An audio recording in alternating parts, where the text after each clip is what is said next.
মৰমৰ ছাত্ৰ-ছাত্ৰীসকল, আজি তোমালোকক সকলোকে মোৰ YouTube channel super class plus coaching চেণ্টাৰলৈ স্বাগতম কৰিলোঁ।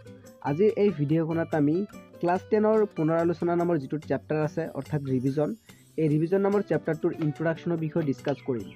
যে এই চেপ্টাৰটো পঢ়িব হ'লে কি বস্তুৰ আমাৰ প্ৰয়োজন হ'ব সেই বিষয়ে আমি বিতংভাৱে আলোচনা কৰিম। চ' উইদাউট টেকিং ফাৰ্দাৰ মোৰ time, so' let's gate started. মৰমৰ ছাত্ৰ-ছাত্ৰীসকল, এই চেপ্টাৰটো ধুনীয়াকৈ পঢ়িব হ'লে আমাক কি কৰিব লাগিব, যিটো সমানুপাত আছে এই সমানুপাতৰ একচুৱেল মিনিংটো আমি জানিব লাগিব যে সমানুপাত মানেনো কি। চ' তোমালোকে ডেফিনেশ্যনৰ পৰা গম পাই আছা যে সমানুপাত যদি দুটা অনুপাত, যিকোনো দুটা অনুপাত দিয়া থাকিব, এই অনুপাত যদি তুমি কিবা প্ৰকাৰে সমান দেখুৱাব পাৰা তেতিয়া তাক তুমি ক'ব পাৰিবা যে এইটো এটা সমানুপাতত আছে। চ' উদাহৰণস্বৰূপে তোমালোকে চোৱা A:B = X:Y। চ' এতিয়া ইয়াৰ যিটো অনুপাতটো ওলাই লৈছে, তাৰপিছত এক্সৰ আৰু ৱাইৰ এই দুটা অনুপাত ওলাই লৈছে, আৰু যদি তোমালোকে দুইটা সমান দেখুৱাব পাৰা তেতিয়া তুমি ক'ব পাৰিবা যে এইটো সমান অনুপাতত আছে। চ' উদাহৰণস্বৰূপে তোমালোকে চোৱা ইয়াত 2/7 আছে, হয়নে নহয়? গতিকে লেফ্ট হেণ্ড ছাইডত 2/7 আছে, তুমি যদি কিবা প্ৰকাৰৰে এইটো যদি 2/7 তুমি দেখুৱাব পাৰা তেতিয়া তুমি ক'ব পাৰিবা যে এইটো এটা সমানুপাতত আছে। চ' চোৱা, তোমালোকে প্ৰথমে ইয়াত এটা কাম কৰা যে হাতেৰে কটাকটি কৰাচোন।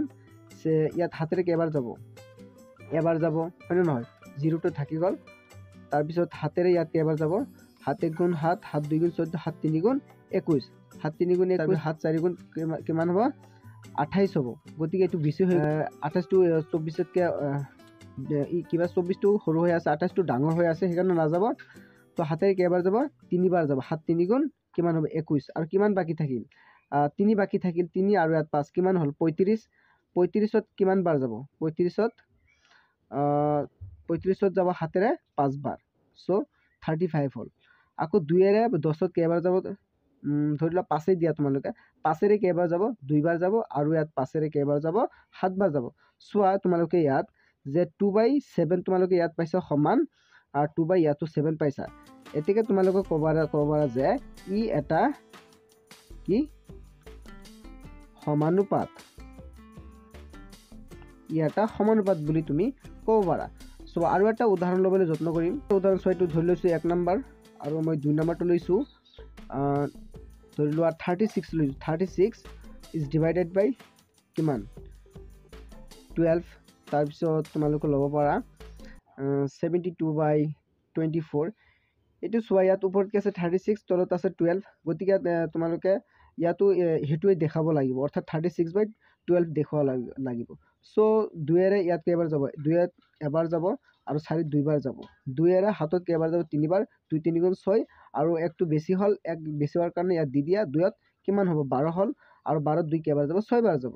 চ' ইয়াতো 36/12, ইয়াতো 36/12। চ' তোমালোকে ক'ব পাৰা যে ইয়াত এটা সমানুপাতত আছে। চ' মৰমৰ ছাত্ৰ-ছাত্ৰীসকল, তোমালোকে এই বস্তু দুটা এনেদৰে লিখিব পাৰা যে এইটো এনেদৰে লিখিব পাৰিবা, 2:7 সমান 17:245 তোমালোকে লিখিব পাৰা। ঠিক তেনেদৰে এইটো লিখিব পাৰা, 2:7 সমান 2:7। গতিকে এইটো কি হ'ল, সমানুপাতত হ'ল। ঠিক তেনেদৰে তোমালোকে ইয়াত লিখিব পাৰা 36:12 সমান 36:12 তোমালোকে লিখিব পাৰা। চ' মৰমৰ ছাত্ৰ-ছাত্ৰীসকল, তোমালোকক এইটো আৰু ধুনীয়াকৈ বুজিব পাৰিবা। ইয়াত তোমালোকৰ NCERT-ত চোৱা, ইয়াত কি কৈছে যে সমানুপাত হৈছে দুটা অনুপাতৰ সমতা বা তুলনা। তোমালোকে এইমাত্ৰ পঢ়িলা। ইয়াত চোৱা, ইয়াত কি কৈছে যে 2 কিলোগ্ৰাম চাউলৰ মূল্য কিমান আছে, 70 টকা, আৰু 7 কিলোগ্ৰাম চাউলৰ মূল্য আছে 245 টকা। চ' গতিকে ইয়াত চোৱা, সমানুপাত যিটো চাউলৰ যিটো দাম আছে, চাউলৰ যিটো মূল্য, সেই মূল্যৰ যিটো অনুপাত এইটো হৈছে 70:245, হয়নে নহয়? এইটোৰ লগত এইটো সমান আছে, গতিকে ই এটা সমানুপাত হয়। এতিয়া তোমালোকক বুজিব লগা এটা বিষয়টো হৈছে, সেয়া হৈছে তোমালোকে চোৱা A:B তোমালোকে ধৰা, আৰু C:D ধৰা। এই ক্ষেত্ৰত তোমালোকে কি কৰিব পাৰে, যিটো A, B, C আৰু D আছে, এইকেইটাক তোমালোকে কি বুলি ক'ব পাৰা, ৰাশি বুলি ক'ব পাৰা। এই ৰাশিকেইটাক সমানুপাতত থকা বুলি কোৱা হ'ব। কেতিয়া কোৱা হ'ব, যদি এইবিলাক কি হয়, যিটো এৰ ভেলু আৰু বিৰ ভেলু যিটো সমান হয়, অৰ্থাৎ মই ক'ব বিচাৰিছোঁ A/B যিটো ভেলু ওলাল, এইটো C/D লগত যদি সমান হয় তেতিয়া তাক এইটো সমানুপাত বুলি ক'ব পাৰিবা। চ' এই ক্ষেত্ৰত যিটো A:B আছে সমান C:D আছে, এইকেইটা নাম আছে। নাম মানে কি চোৱা, এইটোক তুমি প্ৰান্ত বুলি ক'ব পাৰা। এইটো কি বুলি ক'ব পাৰা? প্ৰান্ত। আৰু এইটো যিহেতু এইটো বৰ্ডাৰত আছে, হয়নে নহয়? গতিকে এইটো তুমি প্ৰান্ত বুলি ক'ব পাৰা। আৰু এই দুটা যিহেতু মাজত আছে, এইটো মনত ৰাখিবৰ কাৰণে ট্ৰিক্সটো দি আছোঁ। এইটো যিহেতু মাজত আছে সেইকাৰণে মধ্য বুলি কোৱা, হয়নে নহয়? মধ্য বুলি ক'বা, এইটো তুমি মধ্য বুলি ক'ব পাৰিবা। চ' এই ক্ষেত্ৰত তোমালোকে যেতিয়া এনেকুৱা বস্তু দিয়া থাকিব, তেতিয়া তোমালোকে কি কৰিব লাগিব? প্ৰান্ত দুটাক পূৰণ কৰিব লাগিব। চ' প্ৰান্ত দুটাৰ পূৰণফল উলিয়াব লাগিব আৰু মধ্য দুটাৰ পূৰণফল উলিয়াব লাগিব। চ' কেনেদৰে উলিয়াব লাগিব? চোৱা, প্ৰান্ত পূৰণ, এইটো লোৱা প্ৰান্ত সমান মধ্য পূৰণ কি হ'ব? মধ্য। অৰ্থাৎ তোমালোকে এই দুটা কি বুলি ক'ব পাৰা? প্ৰান্ত দুটাৰ পূৰণফল সমান মধ্য দুটাৰ পূৰণফল। অৰ্থাৎ এই এটোৰ নাম প্ৰান্ত, এই ডিটোৰ নাম প্ৰান্ত হয়, এই বি আৰু চিৰ নাম কি হ'ব? মধ্য। অ'কে, চ' আৰু এইটো কেনেকৈ লিখিব পাৰিবা? ইয়াত চোৱা, ইয়াত যিটো A:B দিয়া আছে সমান C:D আছে, এইটো আৰু তোমালোকে কেনেদৰে লিখিব পাৰিবা? A/B সমান C/D লিখিব পাৰিবা। এই ক্ষেত্ৰত ইয়াৰ পৰা ভেলু উলিয়াব পাৰিবা। কেনেকৈ চোৱা, ইয়াত বজ্ৰপূৰণ হয়। বজ্ৰপূৰণ কেনেকুৱা জানানে? বজ্ৰপূৰণ মানে হৈছে এই যিটো এৰ লগত D পূৰণ হ'ব আৰু বিৰ লগত C পূৰণ হ'ব। অৰ্থাৎ মই ক'ব বিচাৰিছোঁ A:D সমান B:C। চ' এই ক্ষেত্ৰত চোৱা, তোমালোকে যিটো প্ৰান্ত, এইটো এটা প্ৰান্ত, এইটো এটা প্ৰান্ত, এই দুটাৰ পূৰণফল আমি পাইছোঁ, হয় নে নহয়? চ' এইটো প্ৰান্ত দুটাৰ পূৰণফল হ'ল। আৰু মাজত কি কি আছে? B আৰু C। ইয়াত চোৱা B আৰু C আছে। গতিকে এই দুটাক A আৰু D কি বুলি ক'ব পাৰা? A:D প্ৰান্ত দুটাৰ পূৰণফল, এই দুটা কি বুলি ক'ব পাৰা?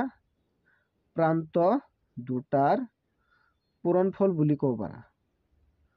পূৰণফল। আৰু এই দুটা কি বুলি ক'ব পাৰা তোমালোকে? মধ্য দুটাৰ পূৰণফল। অ'কে, পূৰণফল বুলি তোমালোকে লিখিব হৈ যাব। চ' এতিয়া তোমালোকক আৰু দুটা কনচেপ্ট মনত ৰাখিব লাগিব তোমালোকে। সেই কনচেপ্ট দুটা হৈছে যে প্ৰত্যক্ষ সমানুপাত আৰু ব্যস্তানুপাত। ব্যস্তানুপাত জানিব লাগিব। চ' প্ৰত্যক্ষ সমানুপাত মানে কি? প্ৰত্যক্ষ সমানুপাত হৈছে যদি এটা বাঢ়ে, মনত ৰাখিবা আৰু ধ্যানেৰে শুনা তোমালোকে মনোযোগেৰে। যদি এটা বাঢ়ে তেন্তে আনটো বাঢ়ে, হয় নে নহয়? যদি এটা কমে তেন্তে মানে ইয়াৰ লগত যিটো ৰিলেটেড থাকিব সেইটোও কমিব। অৰ্থাৎ যদি এটা বাঢ়ে তেন্তে আন এটা বাঢ়িব, যদি এটা কমে তেন্তে আন এটা কমিব। এই ক্ষেত্ৰত এই কণ্ডিশ্যনটো কি বুলি কোৱা হ'ব? প্ৰত্যক্ষ সমানুপাত বুলি কোৱা হ'ব। চ' মই তোমালোকক বুজাই দি আছোঁ। চোৱা,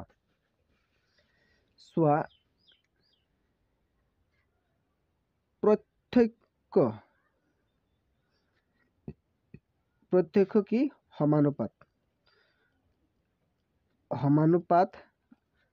এইটো কনচেপ্টটো কেনেদৰে পৰিবা? চোৱা, X ইজ ডাইৰেক্টলি প্ৰপৰ্চনেল। এক ইংলিছত কি বুলি কোৱা হয়? Directly proportional to Y। ৰ লগত ডাইৰেক্টলি প্ৰপৰ্চনেল হৈ আছে। চ' যদি ধৰি লোৱা দুজন ফ্ৰেণ্ড আছে, এজনৰ নাম হৈছে ৰাম আৰু আন এজন বন্ধুৰ নাম হৈছে ৰহিম। অ'কে, চ' যদি ৰামে ভাত খায় তেন্তে ৰহিমেও খাব, আৰু ৰহিমে যদি নাখায় তেন্তে ৰামেও নাখাব, হয় নে নহয়? এই ক্ষেত্ৰত এইটোক ডাইৰেক্টলি প্ৰপৰ্চনেল বুলি কোৱা হয়। আৰু এছামিছত কি বুলি কোৱা হয় বা অসমীয়াত প্ৰত্যক্ষ সমানুপাত বুলি কোৱা হয়। যদি ৰামে যদি স্কুললৈ যায়, ৰামে যদি ক'ত যায়? ৰামে যদি স্কুললৈ যায় তেন্তে কি হ'ব? ৰহিমেও স্কুললৈ যাব। এই ক্ষেত্ৰত এইটো কি বুলি কোৱা হ'ব? প্ৰত্যক্ষ সমানুপাত।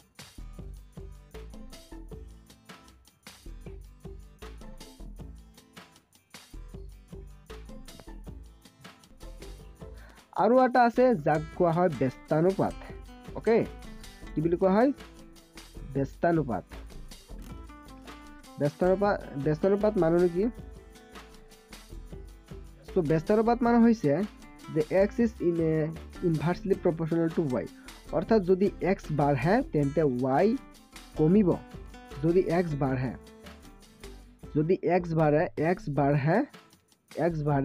Y কমিব। অ'কে, যদি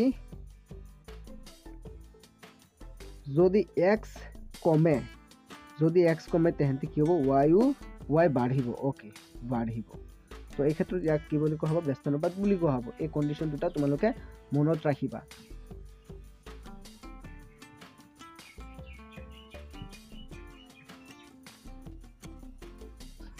আৰু কিছুমান অংক কৰিবলৈ যাওঁতে উদাহৰণৰ যিবিলাক অংক কৰিব যাবা তেতিয়া তোমালোকৰ এটা ধুনীয়া এটা টপিক লাগিব, ধুনীয়া এটা ফৰ্মুলা লাগিব, কনচেপ্ট লাগিব। সেই কনচেপ্টটো হৈছে চোৱা, মই দি আছোঁ এতিয়া।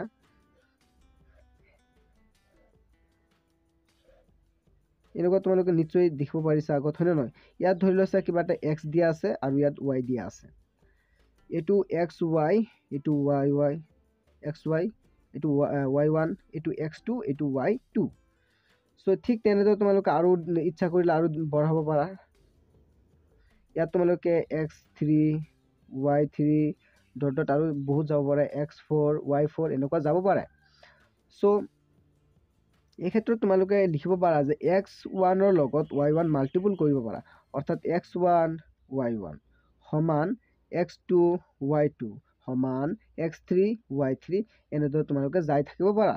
চ' এই ক্ষেত্ৰত যদি কিবা প্ৰকাৰে এক্সৰ মান দিয়া থাকে আৰু এক্স টু ৱাই টুৰ মান দিয়া থাকে, তেন্তে তোমালোকে এই দুটা ৰিলেশ্যনৰ পৰা, এই দুটাৰ মানে সম্পৰ্কৰ পৰা তোমালোকে ৱাই ওৱানৰ ভেলু উলিয়াব পাৰিবা, হয়নে নহয়?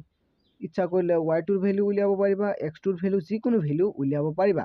চ' ব'লা আমি কেনেকৈ উলিয়াব লাগে মই দেখাই দি আছোঁ। চ' এইকেইটাৰ পৰা, এই যিটো ৰিলেশ্যনৰ পৰা মই এই দুটাক বাছনি কৰি ল'লোঁ। তুমি ইচ্ছা কৰিলে এক্স টু ৱাই টু সমান এক্স থ্ৰী ৱাই থ্ৰী তুমি ল'ব পাৰা, অ'কে, ন' প্ৰব্লেম। চ' এই ক্ষেত্ৰত মই এই দুটা লৈছোঁ। চোৱা, এক্স ওৱান ৱাই ওৱান সমান এক্স টু ৱাই টু। চ' ইয়াত চোৱা, মোৰ মনে লাগিলে যে মই কি কৰিম, ৱাই টুৰ ভেলু উলিয়াম। চ' এই ক্ষেত্ৰত চোৱা কি কৰিম, ইয়াত কি আছে, এক্স ওৱান আছে, ৱাই ওৱান ইয়াতে থাকিল। থকাৰ পিছত ইয়াত চোৱা, যিটো এক্স টু আছে আৰু ৱাই টু আছে, এই দুটা কি হৈ আছে, পূৰণ হৈ আছে, অৰ্থাৎ মাল্টিপুল হৈ আছে। চ' মই কি কৰিম, ইয়াত যিহেতু ৱাই টুৰ ভেলু উলিয়াম, নহয়, ৱাই টুৰ ভেলু উলিয়াম, চ' সেইকাৰণে ৱাই টুক ইয়াতে ৰাখি দিম, য'ত আছে তাতে ৰাখি দিওঁ। আৰু যিটো এক্স টু আছে, ইয়াত যিহেতু পূৰণ হৈ আছে, ইয়াত তলত আহিলে কি হ'ব, হৰণ হ'ব। চ' ইয়াত এক্স ওৱান ৱাই ওৱান আৰু এক্স টুৰ এইবিলাক ভেলু পালেই, এইবিলাক মাল্টিপুল কিবা কৰি হৰণ কৰি ডিভাইড কৰি ৱাই টুৰ ভেলু আমি আৰামছে পাব পাৰি। চ' মৰমৰ ছাত্ৰ ছাত্ৰীসকল, এইটো বলা এটা উদাহৰণৰ সৈতে আমি এইটো মানে বুজি ল'ম। চ' তোমালোকৰ NCERT-ত চোৱাচোন, তোমালোকৰ NCERT-ত এটা উদাহৰণ আছে, তোমালোকে চালে গম পাবা। ইয়াত চোৱা, যিটো কি আছে উদাহৰণ, এইটো চোৱা যে 5জন মানুহে এটা কাম 20 দিনত কৰিব পাৰে। 5জন মানুহে এটা কাম 20 দিনত কৰিব পাৰে। কিমানজন মানুহে সেই কামটো এদিনত কৰিব পাৰিব? চ' এইটোৰ প্ৰব্লেম আমি কি কৰিম, এই প্ৰব্লেমটো সলভ কৰিম।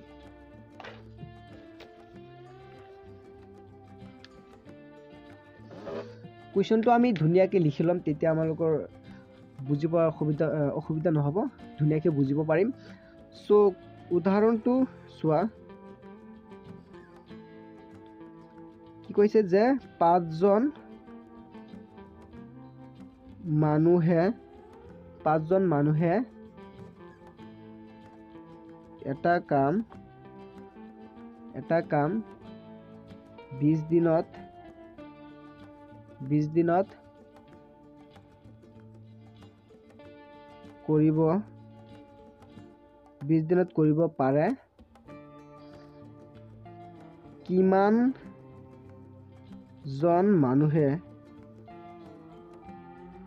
কিমানজন মানুহে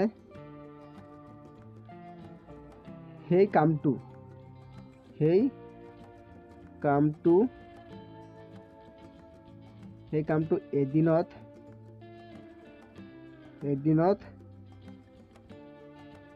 কৰিব পাৰিব? চোৱা কেনেদৰে সলভ কৰোঁ। এইটো সলভ কৰিব হ'লে তোমালোকে এইটো কি কৰিব লাগিব, ধৰি এটা এনেকৈ তোমালোকে বক্স এটা বনাই ল'ব লাগিব। লোৱাৰ পিছত এইটো এইটো বক্স বনাই ল'লা, এই বক্সটো ধৰি লৈছোঁ, ইয়াত এক্স ইয়াত ৱাই, আৰু ইয়াত লেট কৰিব লাগিব। লেট অৰ্থাৎ ধৰা হ'ল যে এক্সটো এটা এক্সটো ধৰি ল'ব লাগিব। চ' আগতে এনেকৈ এক্সটো ধৰি নলওঁ, তোমালোকৰ কিবা এটা অসুবিধা লাগিব পাৰে। চ' ডাইৰেক্ট তোমালোকে কি কৰিবা, এনেকুৱা কুৱেশ্যন চালে ডাইৰেক্ট বক্সত মানে ফ'কাছ কৰিবা। চোৱা, এক্স মানে তোমালোকে এইটো লিখিব লাগিব যে এক্স মানে ধৰি লৈছোঁ মানুহ, এক্স মানে কি, মই মানুহ বুলি ধৰিছোঁ, আৰু ৱাই কি ধৰিছোঁ যে সময়, দিন হিচাপত ধৰি লৈছোঁ। এইটো কি ধৰি লৈছোঁ, মই সময় বুলি ধৰি লৈছোঁ। দিনটো নিৰ্দিষ্ট সময় বুলি ধৰি লৈছোঁ, ইয়াত টি বুলি দিছোঁ আৰু টাইম, অ'কে, সময় এইটো ধৰি লৈছোঁ। এতিয়া চোৱা কুৱেশ্যনত কি কৈছে। কুৱেশ্যনত কৈছে যে 5জন মানুহে, অৰ্থাৎ ইয়াত এক্স মানে মানুহ বুলি ধৰি লৈছোঁ, হয় নে নহয়? গতিকে তোমালোকে ইয়াত 5 বুলি দিব পাৰা। 5জন মানুহে এটা কাম 20 দিনত কৰিব পাৰে। কেইদিনত কৰিব পাৰে? 20 দিনত কৰিব পাৰে, 20 দিনত কৰিব পাৰে। চ' সেইকাৰণে তোমালোকে কি কৰিবা, যিহেতু সময় বুলি কৈছে 20 দিনত, হয় নে নহয়? ইয়াত তোমালোকে 20 দিবা। যিহেতু ৱাই মানে কি ধৰি লৈছোঁ, সময় দিন হিচাপত ধৰি লৈছোঁ। গতিকে ইয়াত যিহেতু দিন কৈছে, গতিকে দিন য'ত আছে তাৰ পোনপটীয়াকৈ ইয়াত বহুৱাব লাগিব, হয় নে নহয়? চ' ঠিক তেনেদৰে আকৌ এটা কুৱেশ্যন কৰিছে ইয়াত, কিমানজন মানুহে সেই কামটো এদিনত কৰিব পাৰে? কিমানজন মানুহ, অৰ্থাৎ মানুহ মানে কি এক্স বুলি ধৰি লৈছোঁ, ইয়াৰ পোনপটীয়াকৈ ইয়াত আহিব লাগিব। ইয়াত আহিলে কি কৰিব লাগিব, যিহেতু কিমানজন বুলি কৈছে অৰ্থাৎ উলিয়াব লাগিব, হয় নে নহয়? ইয়াত মই ধৰি লৈছোঁ x2, আৰু তাৰ x2ৰ তলত কি লিখিব লাগিব, y লিখিব লাগিব, অৰ্থাৎ দিন। চোৱা দিনটো কিমান আছে, কামটো এদিনত, অৰ্থাৎ 1 দিয়া আছে। চ' এই ক্ষেত্ৰত মই x2 বুলি ইয়াত কিয় ধৰিলোঁ, হয় নহয়? মই এইমাত্ৰ যে তোমালোকক মানে পঢ়ালোঁ, ইয়াত চোৱা এইটো ৰিলেশ্যনৰ পৰা যিটো x1 ইয়াত y লিখিব পাৰা, x2 y2 লিখিব পাৰা। ঠিক তেনেদৰে ইয়াৰ লগত তোমালোকে মিলাব পাৰা। ইয়াত চোৱা যিটো x1ৰ ভেলু ইয়াত দিয়া আছে, চোৱা x1ৰ ভেলু দিয়া আছে, হয় নে নহয়? x1ৰ ভেলু ইয়াত দিয়া আছে, সেইকাৰণে মই ডাইৰেক্ট ভেলু লিখিছোঁ। সেইকাৰণে x1 লিখাৰ কোনো ধৰণৰ প্ৰয়োজন নহ'ল, হয় নে নহয়? চ' আৰু y1 মানে 20 দিয়া আছে, সেইকাৰণে 20 লিখিছোঁ। y1 লিখাৰ কোনো প্ৰয়োজন নাই। তাৰপিছত x2 আছে, গতিকে চোৱা x2 যিটো ইয়াৰ x2টো মই ইয়াত লিখিব লগা হ'ল, অৰ্থাৎ x2 দিয়া নাই, মানুহ উলিয়াব কৈছে, হয় নে নহয়? কিমানজন মানুহ বুলি কৈছে, হয় নে নহয়? চ' ঠিক তেনেদৰে ইয়াত দিন বুলি কৈছে, অৰ্থাৎ y2ৰ ভেলু দিয়া আছে, সেইকাৰণে মই পুট কৰিছোঁ। যিখিনি দিয়া আছে পুট কৰি লৈছোঁ, অ'কে, বহুৱাই লৈছোঁ। তাৰপিছত ইয়াত চোৱা আৰু এটা ৰিলেশ্যন যে কৈছিলোঁ, ঠিক তেনেদৰে তোমালোকে ৰিলেশ্যনটো এপ্লাই কৰিব পাৰা। ইয়াত চোৱা ৰিলেশ্যনটো কি আছিল, x1 y1 সমান x2 y2, এইটো ৰিলেশ্যন তোমালোকে ধুনীয়াকৈ লিখি লোৱা, ন' প্ৰব্লেম। চ' প্ৰব্লেমটো ছল্ভ কৰিবলৈ হ'লে কি কৰিব লাগিব, x1 ইনটু y1 সমান x2 ইনটু y2। এতিয়া জাষ্ট ভেলু পুট কৰা, x1ৰ ভেলু দিয়া আছে 5 ইনটু y1ৰ ভেলু দিয়া আছে 20 সমান x2ৰ ভেলু দিয়া নাই, সেইটোৱেতো আমাক উলিয়াব লাগে, হয় নে নহয়? তাৰপিছত y2ৰ ভেলু আছে 1, ইয়াৰ 1ৰ লগত মাল্টিপুল কৰিলোঁ। চ' 5 2 গুণে 10 হয়, আৰু এটা শূন্য আছে, বহুৱাই দিলোঁ। তাৰপিছত x2ৰ লগত 1 যদি মাল্টিপুল কৰোঁ, পূৰণ কৰোঁ, তেন্তে x2 পাম, হয় নে নহয়? চ' তোমালোকে ইয়াৰ পৰা কি পালা, x2 ভেলু পালা। অৰ্থাৎ তোমালোকে এতিয়া ক'ব পাৰা, এতেকে 100জন কি মানুহে, 100জন মানুহে এদিনত